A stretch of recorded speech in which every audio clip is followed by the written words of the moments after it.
لا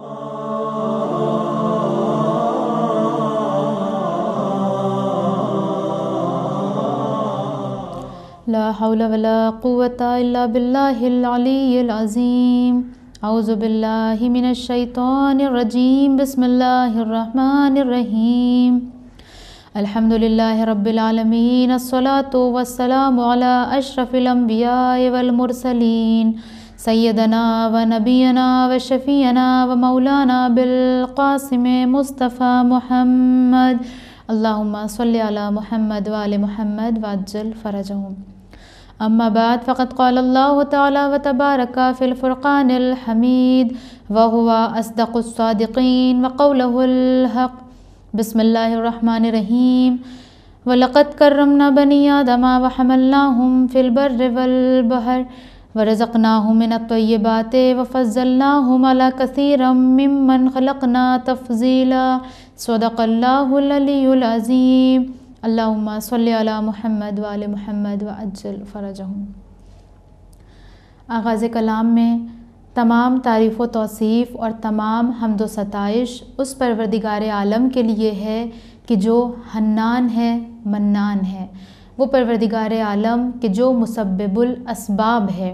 وہ پروردگار کہ جس نے ہم انسانوں کو اس دنیا میں اشرف المخلوقات بنا کر بھیجا، اور جب اس دنیا میں اشرف بنایا پروردگار عالم نے تو پھر انسان کی ہدایت کا بھی انتظام کیا.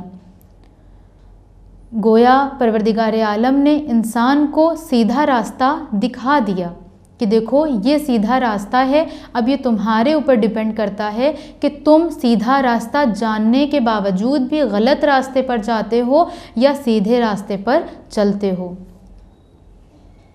پروردگار عالم کے نزدیک سب سے غلط عمل جو ہے وہ یہ کہ کسی کو کمتر سمجھنا اور خود کو سپیریئر سمجھنا، خود کو بہت اعلیٰ سمجھنا. اور اس بات کو اللہ نے اتنا سخت ناپسند کیا کہ اللہ نے اپنے حبیب کے ذریعے بھی یہ پیغام دیا کہ جیسا کہ میں نے بیان کیا کہ حجت الوداع کے موقع پر آپ نے فرمایا کہ تم میں سے ایک قوم دوسری قوم پر فوقیت نہیں رکھتی. وہ یہ نہ سمجھے کہ ہم اپنے حسب اور نسب کی وجہ سے برتری رکھتے ہیں، بلکہ برتری کا معیار خود اللہ نے سیٹ کر دیا. اور وہ کیا کہ میرے نزدیک برتر وہ ہے کہ جو جتنا زیادہ صاحب تقویٰ ہے.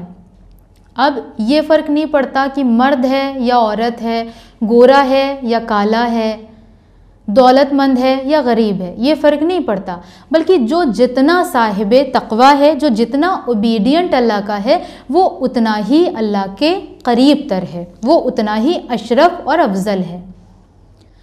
آج کے زمانے میں اور آج سے کہیں زیادہ 1400 برس پہلے جو چیز اپنے عروج پر تھی وہ یہ تھی کہ عورتوں پر ظلم کرنا، عورتوں کو کمتر سمجھنا، عورتوں کو ہیچ سمجھنا، ان پر ہر قسم کا ظلم کرنا، عورت کو اپنے برابر نہ سمجھنا.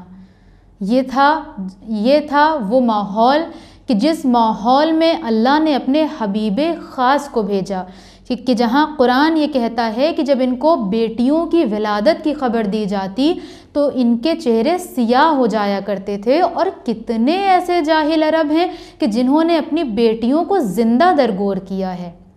اب آپ سوچیں کہ ایسے ماحول میں ایک شخصیت ایسی آتی ہے کہ جو فقط کہتی نہیں ہے بلکہ کر کے دکھاتی ہے کہ ادھر بیٹی کی آمد ہوئی اور باپ اپنی مسند سے کھڑا ہو گیا، جو اپنی بیٹی کو ام ابیہا کا لقب دے دے، جو یہ فرمائے کہ دیکھو شرک کے بعد سب سے بڑا گناہ عورت پر ظلم کرنا ہے، جو یہ کہے کہ دیکھو بیٹی باعث زحمت نہیں بلکہ باعث رحمت ہوا کرتی ہے.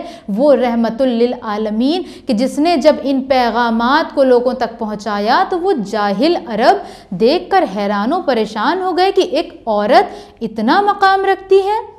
ظاہر ہے اللہ نے ایک عورت کو بہت زیادہ فضیلت دی ہے، بہت برتری دی ہے. عورت کے شرف کے لیے یہی کیا کم ہے کہ ایک عورت کو یہ توفیق حاصل ہے کہ وہ ایک نبی کی پرورش کرتی ہے، وہ ایک امام کی ماں بنتی ہے، اپنی گود میں امام کو پروان چڑھاتی ہے، نبی اور رسول کو پروان چڑھاتی ہے۔ اور آج تک کوئی بھی ایسا ریولیوشن نہیں ہے کہ جو بنا کسی خاتون کے کنٹریبیوٹ کے مکمل ہوا ہو۔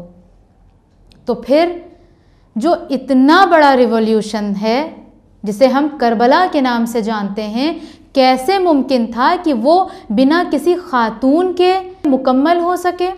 اور شاید یہی وجہ تھی کہ امام حسین جب گھر سے چلے ہیں تو اپنے ساتھ بچوں کو بھی لیا اور اپنی خواتین کو بھی لیا، ورنہ کیا ضرورت تھی کہ امام نے اپنے ساتھ خواتین کو لیا؟ لیکن امام جانتے تھے اور لوگوں کو یہ میسج دینا چاہتے تھے کہ دیکھو، عورت کو کمتر نہ سمجھنا، بلکہ عورت کو اسلام نے ہر قدم پہ آگے رکھا ہے، ہر قدم پر آگے سے آگے رکھا ہے، وہ ہر چیز میں پارٹیسپیٹ کر سکتی ہے شریعت کے دائرے میں رہ کر۔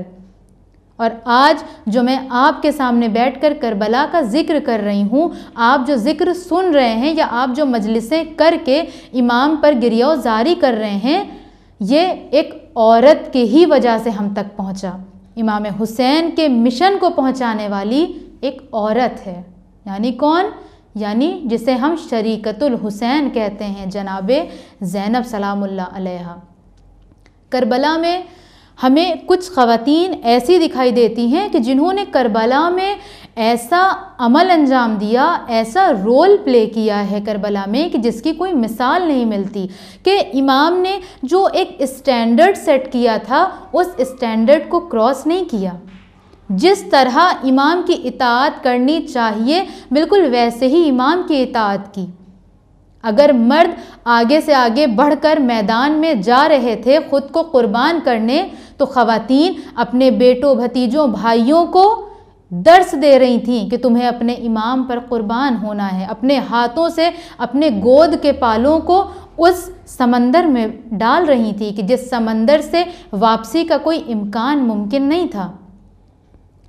اسی کربلا سے جڑی ہمیں دو خواتین ایسی ملتی ہیں کہ جو فزیکلی کربلا میں نہیں تھیں لیکن انہیں کربلا میں ہی شمار کیا جاتا ہے۔ اور وہ دو خواتین کون ہیں؟ ان میں سے پہلی خاتون تو وہ کہ جنہوں نے جناب مسلم کو پناہ دی۔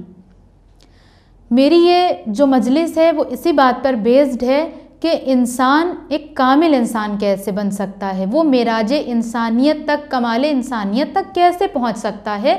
اور میں نے ہر مجلس میں یہ کوشش کی کہ میں آپ کے سامنے بتاؤں کہ کس طرح سے کن کن چیزوں کو اور کس کو فالو کر کے انسان اس منزل پر پہنچ سکتا ہے۔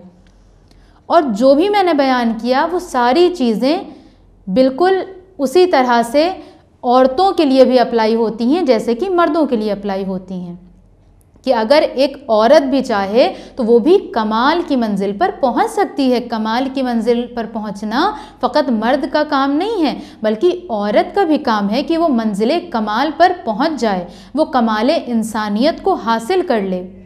اور یہ کب ہوتا ہے؟ یہ تب ہوتا ہے جب وہ حق شناس ہو، خدا کی راہ پہ چلنے والی ہو، اطاعت گزار ہو، اسے حق پہچاننا آتا ہو۔ اب یہ خاتون کہ جنہوں نے جناب مسلم کو پناہ دی، اور کس طرح سے پناہ دی کہ آپ نے جب دروازہ کھولا دیکھا ایک مسافر بیٹھا ہے، تو وہ کہتی ہیں کہ اے شخص، تمہیں نہیں معلوم کہ کوفے کے حالات کتنے خراب ہیں، جلدی سے اپنے گھر کو لوٹ جاؤ۔ جناب مسلم کہتے ہیں کہ جس کا کوئی گھر ہی نہ ہو وہ کہاں جائے گا؟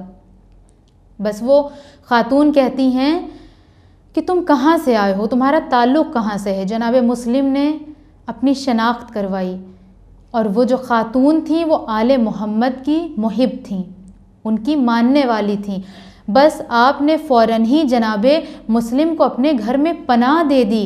اب آپ مجھے خود انصاف سے بتائیں کہ کیا وہ خاتون نہیں جانتی تھی کہ کوفے کا ماحول کیسا ہے؟ کیا ان خاتون کو نہیں پتا تھا کہ میرا بیٹا حارث کیسا ہے؟ کیا وہ نہیں جانتی تھی کہ میرا بیٹا کتنا قسی القلب ہے، کتنا ظالم ہے؟ لیکن بنا سوچے سمجھے جیسے ہی آپ نے دیکھا کہ یہاں مجھے حق کا ساتھ دینا ہے، فوراً ہی جناب مسلم کو پناہ دے دی۔ اس کے آگے ہم سب جانتے ہیں کہ جب اس کا بیٹا آیا وہ کس طرح سے جناب مسلم کو لے کر وہاں سے گیا. لیکن یہاں پر ایک خاتون کا ہمیں کردار دکھائی دیتا ہے کہ جب ایک خاتون بھی نیک راہ پر چلتی ہے، آل محمد کی راہ پر چلتی ہے، تو پھر اسے بھی یہ شرف حاصل ہو جاتا ہے کہ اسے کربلا کی خواتین میں شامل کیا جاتا ہے، چاہے وہ فزیکلی کربلا میں موجود رہی ہو یا نہ رہی ہو. سملرلی ایک اور خاتون کہ جنہوں نے جناب مسلم کے بچوں کو پناہ دی، وہ بھی اسی طرح آشنا تھی، جانتی تھی میرا شوہر کیسا ہے، جانتی تھی کہ ان دونوں بچوں کو ڈھونڈا جا رہا ہے، وہ جانتی تھی کہ ابن زیاد کو زیادہ وقت نہیں لگے گا مجھے قتل کرتے ہوئے اس جرم میں، مگر ایسی شجاع خاتون کہ انہوں نے اس وقت صرف آل محمد کی محبت کو پرائیورٹی دی. اب انہوں نے صرف حق کو دیکھا کہ یہاں پر میرا فرض کیا ہے. اور جو انسان کمال انسانیت تک پہنچتا ہے یا پہنچ جاتا ہے وہ اپنے فرض کو ہی دیکھتا ہے کہ کب مجھے کیا کرنا ہے. جیسے میں نے کتنی مثالیں دیں کہ رسول کبھی خاموش تھے، کبھی جنگ کرتے نظر آئے، کبھی صلح کرتے نظر آئے. کیوں؟ کیونکہ وہ اپنے فرض دیکھ رہے تھے کہ مجھے کب کیا کرنا ہے. بالکل اسی طرح یہاں پر یہ خاتون تھی کہ جو اپنے فرض کو دیکھ رہی تھی کہ ابھی میرا فرض کیا ہے، ابھی میری ڈیوٹی کیا ہے. تو یہ وہ دو عظیم اور جرت مند خاتون تھیں کہ جنہوں نے کربلا میں نہ ہوتے ہوئے بھی کربلا میں ہونے کا شرف حاصل کر لیا، ایسا کردار ادا کر کے. اب اس کے بعد اگر ہم کربلا کی اس خاتون کا ذکر کریں کہ جس نے واقعاً ایسی حق شناسی کی اور اس طرح سے امام حسین کے مشن کو پہنچایا کہ جس کی کوئی مثال آج تک نہیں مل سکتی ہے. وہ کون؟ وہ جناب زینب سلام اللہ علیہا. اور جناب زینب نے اس عمل کو کیسے انجام دیا ہے؟ آپ کو یاد ہوگا کہ میں نے اپنی مجلس میں کہا تھا کہ ایک معصوم کا وجود دوسرے معصوم کے وجود کے لیے لازم و ملزوم ہے. ایک معصوم کا عمل دوسرے معصوم کے عمل سے جدا نہیں ہو سکتا. تو جب ایک معصوم کا عمل دوسرے معصوم کے عمل سے جدا نہیں ہو سکتا تو انہی معصومین کی آغوش میں تربیت پانے والی اس خاتون کا عمل اور کردار معصوم نہ ہوتے ہوئے بھی ان معصومین سے کیسے جدا ہو سکتا تھا؟ جناب زینب فقط کسی ایک معصوم کی آغوش میں پروان نہیں چڑھی ہیں، بلکہ آپ رسول اللہ کی گود میں بھی رہیں. آپ نے جناب فاطمہ زہرا کے بھی کردار کو دیکھا، آپ نے مولا کائنات کے حالات کو بھی دیکھا، آپ نے امام حسن کے بھی حالات دیکھے، اور اب کربلا میں آپ امام حسین کا بھی عمل دیکھ رہی ہیں. تو ایسی خاتون کہ جس نے اس بات کی گھٹی پی ہو کہ مجھے کب کس طرح سے اپنے فرائض کو سمجھ کر عمل انجام دینا ہے، تو یہ کیسے ممکن ہے کہ وہ کربلا میں پیچھے رہ جاتی؟ جناب زینب کا وہ عمل جو تاریخ کے صفحات پر درج ہو گیا کہ جس وقت جناب زینب کو دربار یزید میں لے کر آیا گیا ہے، کہتے ہیں کہ جناب زینب نے وہاں پہلی مرتبہ سر حسین کو دیکھا، اور جب سر حسین کو دیکھا تو آپ زار و قطار گریہ کرنے لگیں.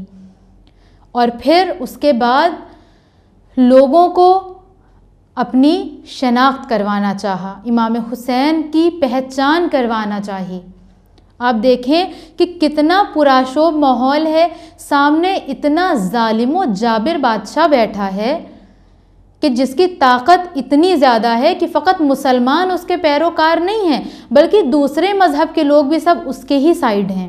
اتنا طاقتور بادشاہ، اتنا بڑا دربار، اس دربار میں کوئی جناب زینب کو سننے نہیں آیا تھا، کوئی منبر مہیا نہیں تھا جناب زینب کے لیے. لیکن یہ علی کی وہ حق شناس بیٹی تھی، یہ رحمت للعالمین کی وہ نواسی تھی کہ جس کو اپنا حق پہچاننا آتا تھا، جس کو اپنے مشن کو آگے بڑھانا آتا تھا. یہ وہ فاطمہ کی گود کی وہ پالی تھی کہ جس نے اپنی ماں فاطمہ کو کل دربار میں دیکھا تھا کہ کس طرح سے جناب فاطمہ نے اپنے حق کا تقاضا کیا اور اپنی شناخت کروائی. تو جب جناب زینب نے وہاں پر امام حسین علیہ السلام کی پہچان کروائی کہ ہم کون ہیں، تو ایک مرتبہ یزید ہنسنے لگا اور کہنے لگا کہ ایک ہارے ہوئے کا، ایک شکست خوردہ کا اور کیا عمل ہو سکتا ہے کہ وہ اپنی بڑائی بیان کرے، اپنی برتری بیان کرے، اور تم نے دیکھا نہیں کہ تمہارے خدا نے تمہارے ساتھ کیا کیا ہے۔ اور جناب زینب نے کیا فرمایا؟ وَمَا رَأَيْتُ إِلَّا جَمِيلًا، کہ ہم نے سوائے جمال و خوبصورتی کے کچھ نہیں دیکھا۔ گویا جناب زینب نے کربلا کے واقعے کو ایک خوبصورتی میں ڈھال دیا۔ جناب زینب کہتی ہیں کہ اے یزید، کربلا میں کیا ہوا ہے؟ کربلا میں دو چیزیں ہوئی ہیں، ایک شہادت ہے اور ایک کرامت ہے۔ کرامت میں ہمارے لیے کوئی ذلیل و رسوائی نہیں ہے، اور نہ شہادت میں ہمارے لیے کوئی رسوائی ہے۔ اگر تمہیں یہ لگتا ہے کہ میں اس بات سے غمزدہ ہوں کہ میرا حسین شہید کر دیا گیا، تو یہ تمہارا گمان ہے۔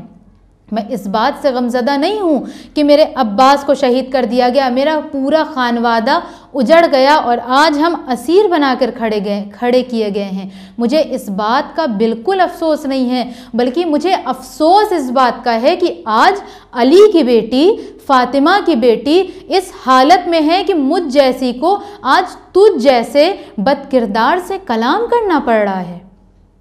اور اے یزید، تو جس لشکر پر خوش ہو رہا ہے، جس جیت پر خوش ہو رہا ہے، جس دولت پر خوش ہو رہا ہے، کیا تو نے قرآن کی وہ آیت نہیں پڑھی کہ جس میں خدا نے فرمایا کہ ہم نے ظالموں کو ڈھیل دے رکھی ہے کہ وہ اپنے گناہوں میں اضافہ کرتے جائیں اور ہم عنقریب ان کو دردناک عذاب دینے والے ہیں۔ آپ دیکھیں کہ جناب زینب کی اسیر کر کے لائی گئی ہیں، کوئی آپ کو سپورٹ کرنے والا نہیں ہے، کوئی آپ کا مددگار نہیں ہے، لیکن ایسا خطبہ دربار شام میں دیا کہ تاریخ کہتی ہے کہ لوگوں کو علی یاد آ گئے۔ لوگ کہنے لگے کہ یہ علی کہاں سے آ گئے؟ ظاہر ہے کیوں نہ علی کا انداز ہوتا، کیونکہ یہ علی کی ہی بیٹی ہے کہ جس نے علی کو ہر مرحلے میں دیکھا ہے کہ کس فرض کو کس طرح علی نے انجام دیا ہے۔ جنرلی ہم جناب زینب کے بارے میں کیا کہتے ہیں؟ ایسے تو آپ کے بہت سے القاب ہیں، لیکن ایک لقب جو کربلا میں جا کر آپ کو ملا وہ کیا؟ شریکت الحسین۔ لیکن میں کہتی ہوں کہ جناب زینب شریکت الحسین کب تک تھیں؟ جب تک امام حسین زندہ تھے، کیونکہ بعد شہادت امام حسین تو جناب زینب تنہا ہو گئیں، کوئی سہارا دینے والا نہ بچا آپ کو۔ جناب زینب تنہا ہیں۔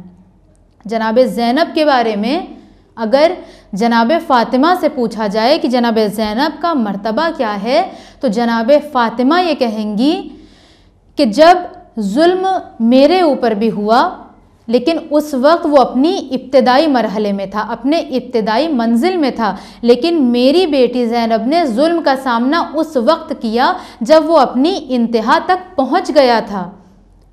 میرے ساتھ میرا شوہر موجود تھا، میرے بچے موجود تھے، سلمان و مقداد جیسے اصحاب موجود تھے جو میری ایک آواز پر تلوار نیام سے نکال لیتے۔ مسلمانوں کے ضمیر ابھی اتنے مردہ نہیں ہوئے تھے، لیکن میری بیٹی زینب نے اس وقت ان مظالم کا سامنا کیا کہ جب یہ ظلم اپنی آخری منزل میں پہنچ چکے تھے۔ لہٰذا زینب میری انتہا ہے اور میں اس کی ابتدا ہوں۔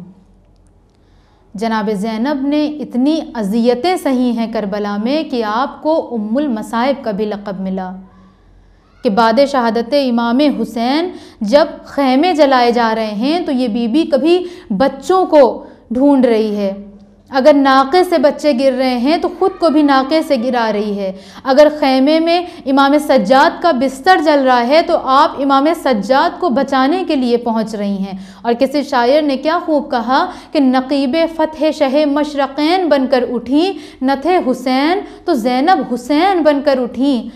عزیزان محترم، عزاداروں، آخر وہ روز آ ہی گیا کہ جب اس کربلا میں حضرت علی اکبر نے فجر کی اذان دی، اس کے بعد شہادتوں کا سلسلہ شروع ہو گیا۔ کبھی کوئی شہادت کی اجازت لینے آتا، کبھی کوئی شہادت کی اجازت لینے آتا۔ امام نے سب کو اجازت دی، تن و تنہا اتنی لاشیں اٹھا کر لائے۔ ایک ضعیف شخص، ایک ضعیف امام، ایک یتیم امام اتنے لاشوں کو تن و تنہا لے کر آ رہا ہے، کوئی سہارا دینے والا نہیں ہے، لیکن زبان پر فقط شکر خدا ہے۔ اب پھر وہ وقت آیا کہ جب کوئی بھی نہ بچا، حتیٰ کہ 6 ماہ کا شیرخوار بھی اس دنیا سے رخصت ہو چکا۔ اب امام حسین میدان قتال میں آتے ہیں اور آ کر ایک بلندی پر جاتے ہیں اور فرماتے ہیں کہ اے لوگوں، میں نے تمہارا کیا بگاڑا ہے؟ میں نے کیا تمہارے اوپر ظلم کیا ہے؟ اگرچہ تم نے میرے اکبر کو مارا، عباس کو مارا، میرے قاسم کو مارا، لیکن اگر تم ابھی بھی راہ راست پر آ جاؤ، یہ حسین ابن علی تمہیں معاف کر دے گا۔ مگر لشکر سے کوئی جواب نہ آیا۔ مولا سمجھ گئے کہ ان کے ضمیر مردہ ہو چکے ہیں، اور آپ کا وہ تاریخی جملہ کہ تمہارے شکم لقمہ حرام سے پر ہیں، اس لیے تم پر میری باتوں کا اثر نہیں ہو رہا ہے۔ غرض کہ امام حسین خیمے میں آئے اور آواز دی، اے زینب و کلثوم، رقیہ، اے سکینہ، اے رباب، اے فضہ، میرا آخری سلام قبول کرو۔ جیسے ہی اس صدا کا سننا تھا کہ ساری بیبیاں تڑپ کر رہ گئیں، کیونکہ ابھی ان بیبیوں کو ایک امید تھی کہ ہمارے پاس حسین موجود ہیں، لیکن اب وہ آخری سہارا بھی آج اجازت لے رہا ہے۔ بہرحال امام حسین علیہ السلام اجازت لے کر میدان قتال میں آئے اور شجاعانہ جنگ شروع کر دی۔ آپ نے ایسی جنگ کی کہ بہت سارے دشمنوں کو آپ نے واصل جہنم کر دیا کہ تبھی آواز غیبی آئی کہ اے حسین، شجاعت کے جوہر دکھا چکے، اب صبر کے جوہر دکھاؤ۔ یہ سننا تھا کہ امام حسین علیہ السلام نے اپنی تلوار کو نیام میں رکھ لیا، اور وہ فوجیں جو امام سے گھبرا کر بھاگ گئی تھیں پھر سمٹ کر آ گئیں۔ اب امام حسین گھوڑے پر ہیں، سر جھکائے ہوئے ہیں۔ کیوں؟ کیونکہ حکم خدا ہے، اس وقت فرض یہی ہے کہ امام حسین ایسا ہی عمل انجام دے۔ اب تاریخ بتاتی ہے کہ جس کے پاس تیر تھا وہ تیر چلا رہا تھا، جس کے پاس نیزہ تھا وہ نیزے سے مار رہا تھا، جس کے پاس پتھر تھا وہ پتھر سے مار رہا تھا، اور جس کو کچھ نہ ملتا وہ کربلا کی تپتی ہوئی خاک امام حسین کے اوپر ڈال رہا تھا۔ غرض یہ کہ امام حسین علیہ السلام کو تیروں سے چھلنی کر دیا گیا۔ اب زہرا کا بیٹا، رسول کا نواسا، علی کا لخت جگر گھوڑے پر سنبھل نہ سکا، زین سے زمین پر آیا، اور اس طرح سے آیا کہ آپ کا جسم زمین پر نہ تھا بلکہ تیروں پر معلق تھا۔ اب جیسے ہی شمر نے چاہا کہ بڑھ کر امام حسین علیہ السلام کے سر کو تن سے جدا کر دیں کہ تبھی ذوالجناح جو کہ امام حسین کا بڑا وفادار ساتھی تھا، ذوالجناح امام حسین کا طواف کرنے لگا، لوگوں سے لڑنے لگا، لوگوں کے آگے آنے لگا اور اپنی پیشانی سے لوگوں کو مارنے لگا اور اپنی بے زبانی میں کہنے لگا کہ اے مولا، اگرچہ یہ انسان ہو کر بھی آپ کی معرفت نہیں رکھتے، لیکن میں ایک حیوان ہو کر سمجھتا ہوں کہ آپ کی منزل کیا ہے، آپ کا مقام کیا ہے۔ غرض یہ کہ ذوالجناح اب کسی کو آگے نہیں آنے دے رہا۔ امام حسین کا جسم کربلا کی تپتی ہوئی زمین پر پڑا ہے اور وہ ذوالجناح امام کا طواف کر رہا ہے۔